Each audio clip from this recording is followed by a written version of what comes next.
मोहन विधि है। अद्भुत परमादरणीय गुणवंत कोठारी जी और मंचा सिंह अध्यक्ष जी, राम अवतार जी, शिव कुमार जी और बलराम वैसला जी। शिव कुमार जी आ गए ना, और भाई साहब राम अवतार, आप जो प्रोफेसर रहे हैं, और सामने बैठा हुआ सनातनी हिंदू समाज। अब विषय पर आता है। हम सब लोगों ने अपनी अपनी तरफ से प्रयास पुरुषार्थ हमेशा किया है और कर रहे हैं, हर स्तर पर कर रहे हैं, मगर उसके बाद भी अगर कहीं हम बटे रह जाएं तो यकीन मानिए कितने लोग वर्तमान बांग्लादेश देख रहे हैं, कितने लोग बांग्लादेश देख रहे हैं, हाथ खड़ा करके बताइए। देखा कि दीपू चंद्र दास को जीवित के साथ क्या किया गया, कितने लोगों ने देखा। अब आपको लगता है कि एक विचारधारा ऐसी है जिसमें मीम और भीम को डिस्काउंट मिलता हो, किसी को लगता है कि डिस्काउंट मिलता है। यकीन मानिए दीपू चंद्र दास को डिस्काउंट नहीं मिला, अमृत मंडल को डिस्काउंट नहीं मिला। अमृत मंडल तो बहुत सारे लोग कहते हैं यहाँ पर कि हम लोग तरह तरह की सियासत करते हैं जाति के नाम पर, मगर जो दलित के नाम पर, मैं हालांकि जाति को नहीं मानता, मैं तो ये मानता हूं कि सामने जो बैठा हुआ है वो मेरा है, वो हिंदू है, बस। मैं इसके अलावा कुछ नहीं मानता। मगर जो लोग मीम और भीम की राजनीति करते हैं, किसी ने दीपू चंद्र दास के जलने पर एक वो रहा माचिस था, उस माचिस को हाथ के नीचे जलाइए और अपने हाथ के नीचे रखिए, और अपने हाथ के नीचे रखने के बाद बताइए कि कितनी देर तक आप उसे अपने हाथ के नीचे रख सकते हैं। 1 सेकंड, 2 सेकंड, 3 सेकंड। आप 2 सेकंड भी नहीं रखेंगे, माचिस भी फेंक देंगे और माचिस की तिल्ली भी फेंक देंगे।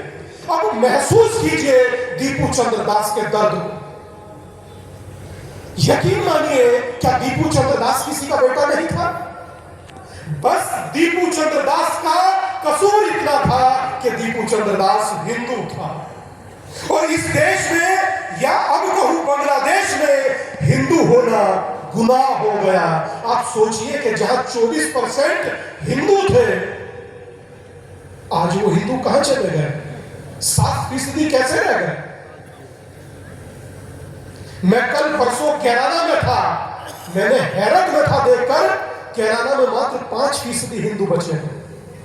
5% हिंदू, मतलब बांग्लादेश में 7% है, मगर कैराना में 5%। मगर उसके बाद भी कैराना के हिंदुओं का जोश 7वें आसमान पर मैंने देखा कि सड़कें भरी हुई थी, मगर एक ही उद्घोष था, एक ही जय घोष था कि गर्व से कहो हम, बस यही एक उद्घोष था। और यह उद्घोष मेरा नहीं है, मात्र मेरा उद्घोष नहीं है। अमेरिका में राष्ट्रपति पद की उम्मीदवार तुलसी गवार होती है, वो अमेरिका में खड़ी होकर कहती है I am proud Hindu. Rishi Sunak Britain के प्रधानमंत्री भारत में आते हैं, अक्षरधाम का दर्शन करते हैं और कहते हैं I am proud Hindu. Swami Vivekananda उस समय पे खड़े होकर कहते हैं मुझे हिंदू होने पर गर्व है, सेक्युलर होने पर नहीं कहते, हिंदू होने पर गर्व है। और देश के भारत रत्न अटल जी कहते हैं हिंदू तन मन, हिंदू जीवन, रग रग हिंदू मेरा परिचय। और मैं आपसे कहता हूं कि जिसमें तमाम नदियां आकर गिरे वो सिंधु है हम, हमें गर्व है खुद पर दादा, हिंदू है हम। इस गर्व को जीना होगा। यकीन मानिए बांग्लादेश में किसी ने नहीं पूछा कि तुम्हारी जाति क्या है। किसी ने पूछा दीपू से कि तेरी जाति क्या है, अमृत मंडल से तेरी जाति क्या है, राणा बैरागी से तेरी जाति क्या है, और मिस्टर चक्रवर्ती से, वहां पर वो ब्राह्मण है, मगर उनसे भी नहीं पूछा गया। राणा बैरागी क्षत्रिय है, उससे भी नहीं पूछा गया। दीपू चंद्र दास दलित है, दलित से भी नहीं पूछा गया। मैं फिर बता रहा हूं, वहां कोई डिस्काउंट नहीं है, किसी छोड़िए, हमको लगता है बांग्लादेश है, बांग्लादेश तो दूसरा देश है। पहलगाम कश्मीर तो हमारा ही देश है। वहां मिस्टर नरवाल से पूछा गया कौन सा जाति है? बताइए, मैं आपसे जानना चाहता हूं, पूछा गया हाँ के ना? बोलिए, गर्मी मान रहे हो यार, हद कर दिए। पूछा गया जाति है ये ना? ये ना नहीं पूछा गया, क्योंकि वहां कोई जाति नहीं पूछता। उसकी नजर में आप एक है काफिर, और अपनी नजरों में आप बटे हुए।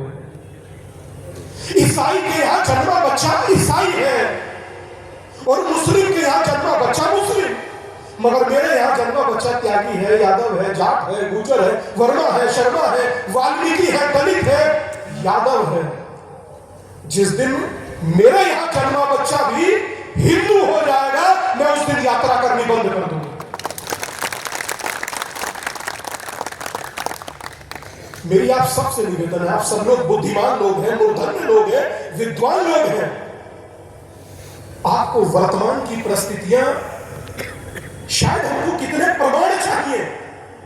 शायद दीपू चंद्र दास कम है, अमृत मंडल कम है, मिस्टर चक्रवर्ती कम है, बहुत सारे प्रमाण कम है। हम चलते हुए अपने बच्चों को देखकर भी एक नहीं हो पा रहे। और छोड़ दीजिए, इतनी प्यारी प्यारी बच्चियां अभी आपके सामने नृत्य कर रही थी, इनके बारे में सोचिए। क्या हुआ इस देश में श्रद्धा का? ये रही दिल्ली, देश की राजधानी, कितने टुकड़ों में मिली थी याद है? 35 टुकड़ों में हमारी बेटी मिले, उसके बाद भी हम लोग सचेत ना हो। अमृत मंडल को हमारे सामने मार दिया जाए, उसके बाद भी हम सचेत ना हो, हम सेक्युलर रहे, मुखदर्शक रहे, मौन बनकर तमाशा देखें, और अगर हम बोल दें तो ये हमारा गुनाह है, और अगर ये हमारा गुनाह है तो भाई साहब हम गुनाहगार से, हम गुनाहगार से। मगर अपनी बात को कहना होगा, अपनी बात को कहना होगा, और इस दुनिया को बताना होगा कि ये देश ऋग्वेद के बृहस्पति आगम में लिखा है हिंदू स्थान है, मतलब हिंदुओं की जगह है, हिंदुओं का रहने का घर है, हिंदुओं की धरती है। इसीलिए मैं आपसे कहता हूं कि श्वेत भी मैं हूं, शुद्ध भी मैं हूं, विरुद्ध हो मेरे तो युद्ध भी मैं हूं। इस धरती का मैं केंद्र बिंदु हूं। प्रणाम भाई साहब, मैं ही हिंदू हूं। इस हिंदू होने के गर्व को यकीन मानिए आप नहीं जिए तो इन आने वाले बच्चों के अस्तित्व के लिए सोचिए। क्या इनसे कोई कुछ पूछेगा? भविष्य में ये किस परिस्थितियों को फेस करेंगे? मगर हम लोग, अगर कोई हमारे ही बीच से निकलकर खड़ा हो जाए और धर्म की बात करे, हिंदुत्व की बात करे, तो हमारा ही भाई पुचकार देता, नाना मत बोला कर, तू क्यों बोलता है? कोई और बोल रहा है, तू भी चुप हो जा। मगर मैं फिर कहूंगा, अगर कोई आपके लिए बोल रहा है, हिंदुत्व के लिए बोल रहा है, सनातन के लिए बोल रहा है, सोशल मीडिया पे लिख रहा है, तो उसका साथ दीजिए। नहीं साथ देते तो उसके साथ चलिए। अगर नहीं चल सकते तो उसकी मदद करिए, और अगर मदद भी नहीं कर सकते तो कम से कम विरोध मत कीजिए, विरोध कम से कम मत कीजिए, वरना हमारे लिए खड़े होने वाले लोगों की संख्या घटेगी। आप सोचिए कि कोई ऐसा भी विचार है या मजहब है जो अपने आतंकियों के साथ भी खड़ा होता है। एक हमारा समाज है जो साधु के साथ भी खड़ा होने में शर्माता है। खड़े होना सीखिए भाई साहब, अपने समाज के साथ खड़ा होना सीखिए, अपनी विचारधारा के साथ खड़ा होना सीखिए। अगर आज हम लोग खड़े नहीं होंगे तो कल हमारे लिए कौन खड़ा होगा, ये तय करने का वक्त आज है। और कहा जाता है यही समय है, सही समय है। यकीन मानिए, बांग्लादेश के एक बहुत अच्छे व्यापारी हैं, कई सारे उनके पेट्रोल पंप हैं, तो उनसे चर्चा हुई तो उन्होंने एक चर्चा में बड़ी रोचक बात कही। मैं सोचता था कि अपना दुकान, अपना मकान, अपनी जमीन, अपने बच्चे, यही सब कुछ है, धर्म के लिए नहीं सोचा। मगर भाई साहब, जब अभी हमारे मठ मंदिरों को तोड़ा गया, दुकान को लूटा गया, मकान को जलाया गया और बच्चों को मारा गया, मुझे तब पता लगा, मैं सोचता था कि पैसा होना सबसे बड़ी सुरक्षा की गारंटी है, मगर मैं गलत था। संगठित होना सबसे बड़ी सुरक्षा की गारंटी है। इसीलिए कहा जाता है संघे शक्ति कलयुगे, एकता में ताकत है, एकता में बल है। अगर आप एक हैं तो आप सुनामी के जैसे वेग हैं, और अगर आप बढ़ जाते हैं तो फिर आगे कहूंगा तो लोग उसका गलत मतलब निकालेंगे। कटने का अर्थ मात्र तलवार चाकू छुरी नहीं होता।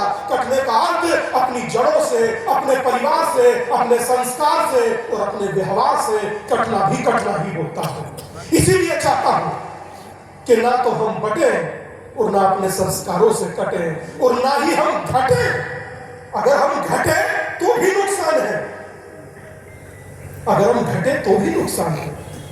हमारा एक होना, संगठित होना, मैं समझता हूं हमारे ही लिए नहीं, आने वाली पीढ़ियों के लिए भी बहुत जरूरी है। यकीन मानिए, एक छोटी सी बात कहकर अपनी वाणी को विराम देता हूं। हम सब लोग, अभी ये कार्यक्रम संपन्न होगा, हम लोग अपने अपना प्रसाद ग्रहण करेंगे। प्रसाद ग्रहण कर यहां से चले जाएंगे। कुछ लोग व्हाट्सएप पर डीपी लगाएंगे, कुछ लोग प्यारी सी रील बनाएंगे, कुछ लोग फेसबुक पर पोस्ट करेंगे, कुछ लोग एक्स पर ट्वीट करेंगे, कुछ लोग इंस्टाग्राम पर स्टोरी पोस्ट करेंगे, और हिंदू सम्मेलन कंप्लीट। क्या यही होना चाहिए? जब यहां से जाओ, अगर भविष्य में कोई बांटने की बात करे तो मैं समझता हूं कि इस देश का सबसे बड़ा दुश्मन वो होगा, और अगर हम बट गए तो सबसे बड़े दुखी हम होंगे। यहां से जाने के बाद एक संकल्प अपने मन में, अपने विचार में यहां से लेकर जरूर जाए। मेरा सिर्फ इतना सा विचार है। मैं तो दिनकर को पढ़ता था, दिनकर ने बहुत प्यारी बात कही थी कि वर्षों तक वन में घूम घूम बाधा विघ्नों को चूम चूम, से धूप घाम पानी पत्थर, पांडव आए कुछ और निखर, सौभाग्य न सब दिन सोता है, देखे आगे क्या होता है।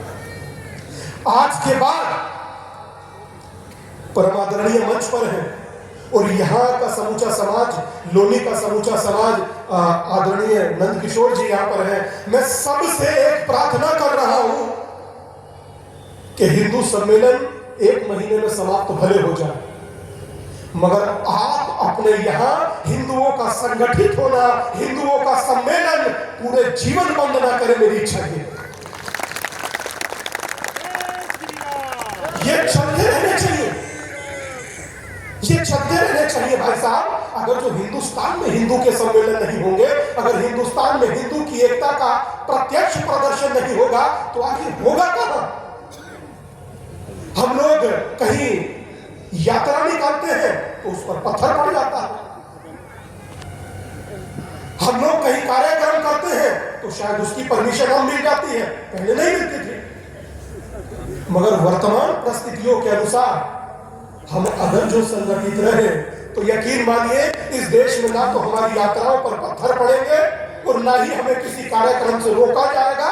बस उसका एकमात्र लक्ष्य अगर तय करना होगा तो वो आपके हाथ में है, मेरे हाथ में नहीं। मैं तो एक लंबे समय से भिक्षा मांग ही रहा हूं, क्योंकि एक सन्यासी का तो काम ही भिक्षा मांगना है। मगर भिक्षा में मैंने किसी से पैसा नहीं मांगा, मगर आपसे एक भिक्षा जरूर मांगूंगा।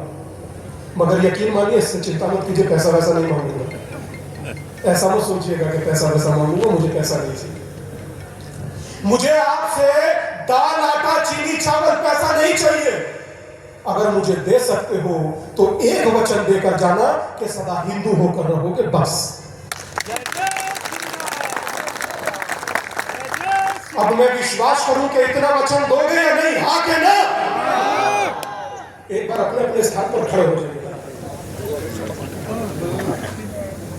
ये बात, ये भाई साहब वो देख रहे हैं सबसे पीछे भाई साहब खड़े हैं, उन्होंने हाथ खड़ा किया है। मैं ये देख करके सच में हैरत में होता हूं, जो सबसे पीछे खड़ा है उसका भी हाथ खड़ा है। इसीलिए हिंदुस्तान में हिंदू सबसे बड़ा है।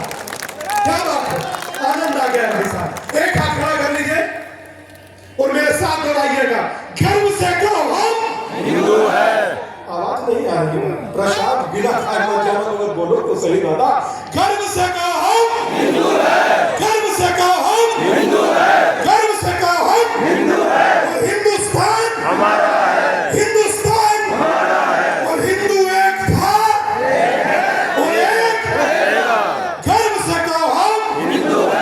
छुआछूत की करो विदाई, हिंदू हिंदू हिंदू हिंदू, ना कोई दूरी ना कोई खाई, हिंदू हिंदू हिंदू हिंदू। इधर से मैंने कहा उधर से तूने आवाज लगाई, हिंदू हिंदू हिंदू हिंदू। बहुत बहुत धन्यवाद आप सबका।